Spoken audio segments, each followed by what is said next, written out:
So hello everyone, welcome back to the channel. It's me Vansh Arora and welcome to the economics class. So in this video, we will gonna start our next chapter of unit number 4, that is foreign exchange rate. In the previous video, we have just completed our chapter number 1 of unit 4, that is balance of payment. And now we are gonna start like what is foreign exchange, how it takes place, what are the factors affecting this, what are the various types of foreign exchange that needs to be considered. So these are the topics that we are going to covering in this chapter. So without further ado, let's start this chapter. So our first topic is we have to understand what is foreign exchange rate. देखो guys, अब foreign exchange rate का मतलब क्या हुआ कि हम क्या करेंगे यहाँ पे, जो करेंसी होती है, जो पैसा होता है, तो भी मनी को हम यूज कर रहे होते हैं, ठीक है, उसका हम कंपैरिजन करेंगे with the foreign exchange rates. Like जैसे कि हमारा इंडियन रुपी है, इंडियन रुपी की फॉरेन कंट्री में क्या वैल्यू है, ठीक है, उनसे कंपेयर करेंगे कि यूएस डॉलर के साथ तो क्या वैल्यू है, क्या इंटरेस्ट रेट आता है। तो ये हमारा क्या आ जाएगा, फॉरेन एक्सचेंज रेट के अंदर कंसेप्ट ये आता है, ठीक है। अगर हमने डॉलर को कंपेयर करा येन के साथ, येन होता है ना, आपको पता है करेंसी है, डॉलर होती है, येन होता है, यूरो होती है, करेंसीज होती है। तो वही है कि अगर हम किसी भी करेंसी को किसी और करेंसी के साथ कंपेयर करते हैं तो जो उसमें हमारे कंक्लूजन आते हैं that is known as foreign exchange rate, ठीक है। तो डेफिनेशन देख लो एक बार। It refers to foreign currencies and claims on them in form of bank deposits and cheques. कि फॉरेन करेंसीज पे जो क्लेम्स है हमारे पास, ठीक है, जो फॉरेन करेंसीज पे हमारे पास जो क्लेम्स है, ठीक है, इन द फॉर्म ऑफ इधर द बैंक डिपॉजिट्स, इधर in the form of cheques, इधर in the form of anything, ठीक है। तो वो सब क्या कहलाता है, ये सब हमारा क्या कहलाता है, ये सब होता है फॉरेन एक्सचेंज। या तो वो रिजर्व की फॉर्म में हो, या तो वो करेंसी की फॉर्म में हो, ठीक है, या तो वो बैंक डिपॉजिट की फॉर्म में हो, वो किसी भी फॉर्म में हो सकता है, ठीक है। तो in other words we can say foreign exchange is the reserves of foreign currencies with the country, ठीक है, कि इंडिया का फॉरेन करेंसी का रिजर्व किसी और के पास है, किसी और कंट्री का हमारे पास है। तो ऐसे ऐसे सेटिंग्स होती हैं इनमें, ठीक है। What is term of trade? देखो term of trade is not in your syllabus, वैसे as a topic करके तो given नहीं है, but it is something that is relatable to this chapter। तो हो सकता है कि आपको ये किसी आंसर में theoretical point of view से ऐड करने में हेल्प, ठीक है, तो इसलिए I have added this here. So the term of trade refers to the rate at which the country's exports are exchanged against its import, ठीक है। देखो एज अ वर्ड तो ये गिवन कहीं नहीं है, बट ये कैसा टॉपिक है, ये कैसी लाइन है जो कि भाई ये बेस है फॉरेन एक्सचेंज का। क्या कहता है ये कि फॉरेन एक्सचेंज रेट एक ऐसा रेट होता है, ठीक है, जिस रेट पे कंट्री के एक्सपोर्ट्स एक्सचेंज होते हैं अगेंस्ट इट्स एक्सपोर्ट इंपोर्ट्स, ठीक है, कि कंट्री के इंपोर्ट्स और एक्सपोर्ट जिस एक पर्टिकुलर रेट पे एक्सचेंज होते हैं, that rate is particularly known as foreign exchange rate, ठीक है। It relates to the quantity of import goods, ठीक है, ये इंपोर्ट गुड्स, जो गुड्स को हम इंपोर्ट कर रहे हैं, ठीक है, उसकी क्वांटिटी से रिलेट होता है, ठीक है। It relates to the quantity of imported goods that can be obtained per unit goods exported। वही है कि आप कितना गुड्स एक्सपोर्ट कर रहे हैं उससे रिलेट करते हैं कितना गुड्स आप इंपोर्ट कर रहे हैं। वही एक्सपोर्ट और इंपोर्ट दोनों क्वांटिटी को कंपेयर करने के बाद ही एक्सचेंज रेट डिसाइड होता है और उसके बेसिस पे इसका इम्पैक्ट शो होता है। तो टर्म ऑफ ट्रेड का मतलब क्या हो गया कि आप जितना सामान भेजेंगे, जितना सामान आप मंगाएंगे, उनकी क्वांटिटी को हम कंपेयर करने के बाद एक एक्सचेंज रेट निकाला जाएगा and that exchange rate will decide the foreign exchange rate that is going on and prevailing in the country, ठीक है। तो फॉरेन एक्सचेंज रेट क्या है हमारे पास, एक rate at which one unit of a currency of a country is exchanged for the number of unit of a currency of another country। कि एक country की करेंसी किस रेट पे एक्सचेंज होगी with the currency of another country, दूसरी current. जैसे कि for example मैं बोलूँ, अगर सिंपल भाषा में बोलूँ इस बात को, कि अगर मुझे यहाँ का 1 रुपया खरीदना है तो मैं कितना डॉलर लूं, या फिर कितने डॉलर में मेरा 1 रुपया आएगा, ठीक है। ये भाषा में इसको यूज कर सकते हैं, जैसे कि how much money should I pay to buy 1 rupee of our Indian currency INR, ठीक है। तो ये इंडिया करेंसी में भी हो सकता है या किसी और करेंसी रेट में भी हो सकता है, बट यही है कि हमको दो डिफरेंट कंट्रीज के करेंसीज को कंपेयर करना होता है यहाँ पे कि कितना खरीदने पे कितना मिलेगा, ठीक है। जैसे कि अगर अदर वर्ड्स में लिखा है ना यहाँ पे, price paid in domestic currency in order to get one foreign currency, की डोमेस्टिक करेंसी मान लो इंडियन रुपी का मैं कितना पैसा भरूं कि मुझे $1 मिल जाए। जैसे लिखा क्या है यहाँ पे, बहुत पुराना है ये तो, वैसे बहुत पुराना है ये तो। $1 इज इक्वल टू 60 रुपीज, यहाँ लिखा है। It's just an hypothetical example but it is not a new one. तो you guys refer to the new one that is prevailing, I guess 1889 something around it is prevailing right now. तो यहाँ पे क्या लिखा है कि $1 is equal to 60 rupees, की अगर मैं 60 रुपए भरूंगा तो मुझे $1 मिलेंगे, $1 मिलेंगे, ठीक है। तो यहाँ पे यही है सिनारियो कि if you want $1, so you have to pay 60 rupees in Indian currency. So this is the exchange rate going on, right? समझ आई यहाँ तक बात। और यहीं पे अगर मैं बोलूँ मुझे $1 लेना है तो मैं कितने डॉलर भरूं, तो इट इज 1/60 आप भरो अगर आपको $1 लेना है तो। So this is the whole concept that revolves around foreign exchange. I hope you are getting it. If you feel any doubt, I know इस starting में थोड़ा सा आपको लगा होगा कि what is it, क्योंकि थोड़ा सा क्या आपके लिए न्यू कॉन्सेप्ट भी है, but okay, it takes time to get it. So next we do have types of exchange. देखो हमारे पास सिर्फ दो ही एक्सचेंज रेट के टाइप्स हमारे सिलेबस में है जो हमने पढ़ने हैं, ठीक है। एक हमारे पास है फिक्स्ड एक्सचेंज रेट, एक हमारे पास है फ्लेक्सिबल। फ्लेक्सिबल के साथ हमारे पास फ्लोटिंग भी उसी में आएगा, ठीक है। So in short, we can say we have three types of exchange rates: fixed exchange rates, flexible exchange rate, or either floating exchange rate. So let's move on to the first type of exchange rate, that is fixed exchange rate. देखो fixed exchange rate नाम से आपको पता चल रहा है कि it is fixed to something. ये किसी एक चीज के साथ स्टिक हो रखा है, ये फिक्स्ड हो रखा है, as the name suggests, ठीक है। So this system is handled by the central bank. ये central bank handle करता है, central bank of the country, हमारी कंट्री का जो सेंट्रल बैंक है RBI, वो करता है, ठीक है।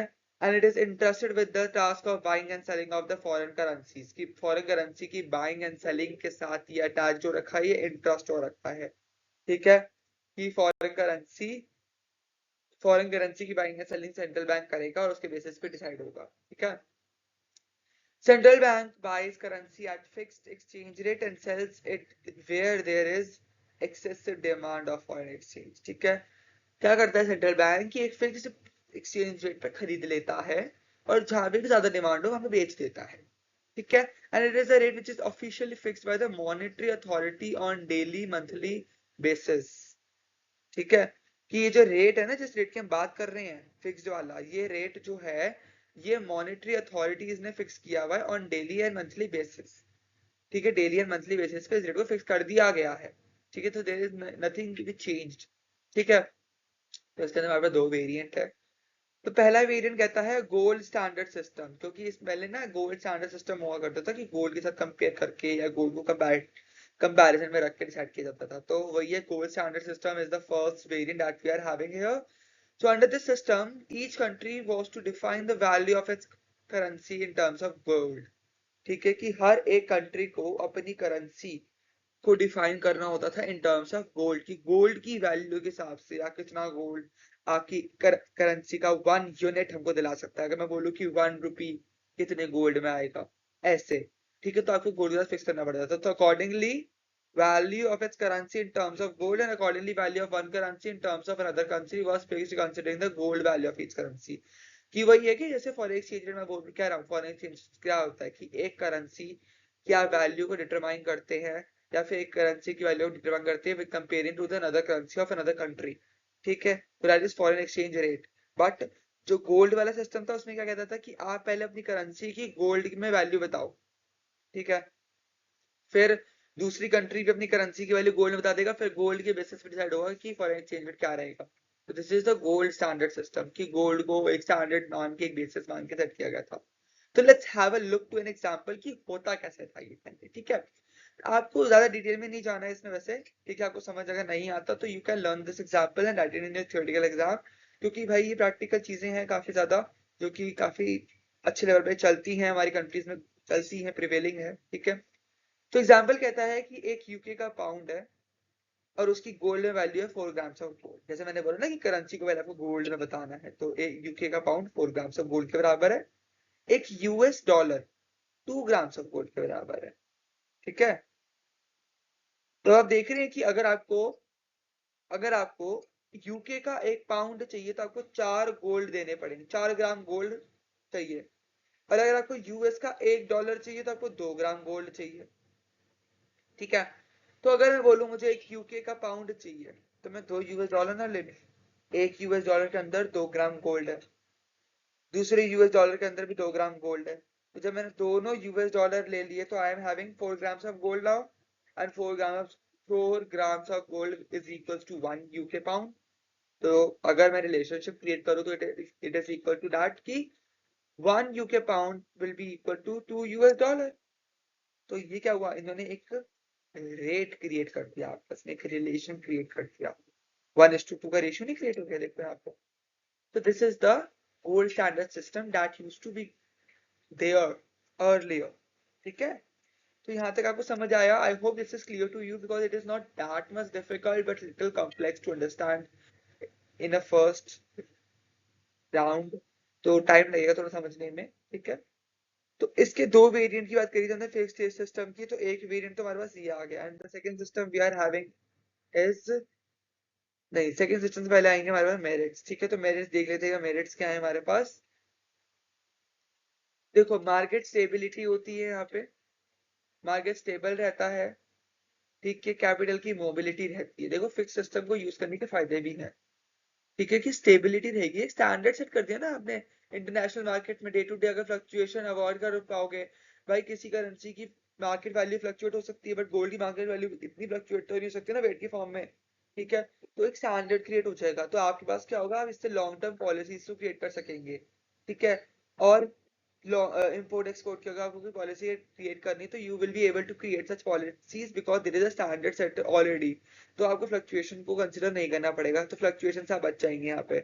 सेकंड इज इंटरनेशनल ट्रेड की ग्रोथ हो जाएगी, क्योंकि एक बार ये सबको रिस्क तो लो है यहाँ पे, अनसर्टेनिटी भी लो है, तो क्या होगा, फॉरेन ट्रेड एनहेंस होगा, इंकरेज होगा, बढ़ेगा। ठीक है, तो आप इसमें फॉरेन इंटरनेशनल ट्रेड की ग्रोथ हो पाएगी, and macro economics policy stable रहेंगी क्योंकि it helps in coordinating the macro economics policies between different countries. Long term economic policies can be drawn in the area of international trade. है ना, मैंने क्या बोला ऊपर, क्या पॉलिसीज बना पाएंगे, यहाँ पे हमने पढ़ा ना पॉइंट एक पॉलिसीज वाला, तो वही ये पॉइंट, क्या पॉलिसीज क्रिएट कर सकेंगे। ठीक है, लॉन्ग टर्म इकोनॉमिक पॉलिसीज आप ड्रॉ कर सकेंगे अपने इंटरनेशनल ट्रेड के अंदर। ठीक है, तो ये हमारे क्या थे, मेरिट्स थे, फायदे थे। Now coming to the demerits, क्या नुकसान है इसके, क्यों कर रहे हैं हम फिक्स। ठीक है, हमने फिक्स कर दिया है, क्या फायदे नुकसान, नुकसान तो होगा ना, कोई जरूरी थोड़ी ना हमेशा फायदे ही होते हैं, because every coin has two faces. ठीक है, तो huge foreign exchange reserves required.